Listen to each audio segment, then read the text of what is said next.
One of the key ideas driving this project was that humanitarian crises, humanitarian emergencies were drastically changing both in time and scope.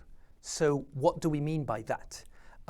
There are a number of structural reasons, a number of structural factors that are making it so that what we thought before as humanitarian emergencies, short-term problems that need to be solved immediately, are becoming more of a permanent feature of global politics.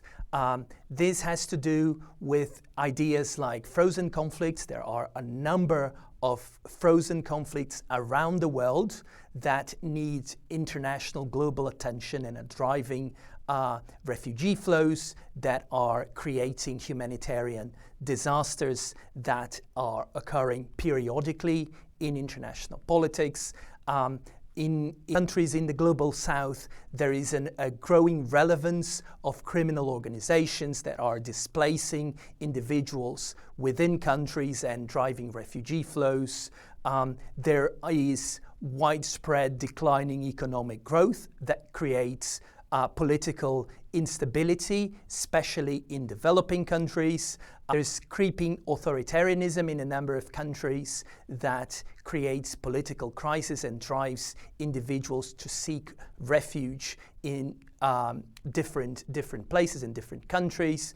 There is a climate emergency that is also changing economic livelihoods, changing the geographic landscape, and thus driving economic, political crisis and emergency. So we've been working with this concept of permanent emergencies, the idea that what seems like a short-term problem really is part of a long-term trend that countries, organizations will need to develop the tools to deal with and to address, even if they seem like a short-term problem. You can see examples of that in a number of places. In Venezuela, where we conducted extensive field work, in Syria, in parts of sub-Saharan Africa, for instance.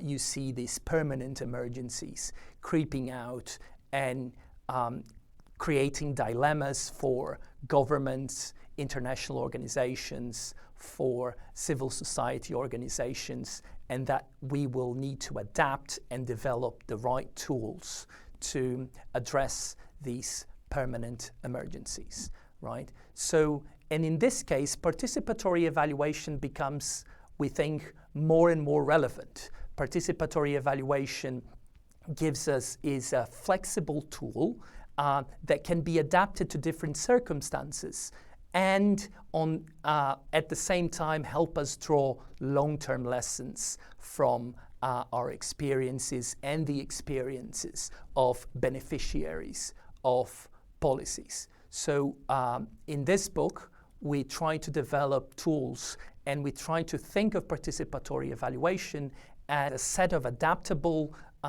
tools and a set of adaptable ideas that can be used in different and very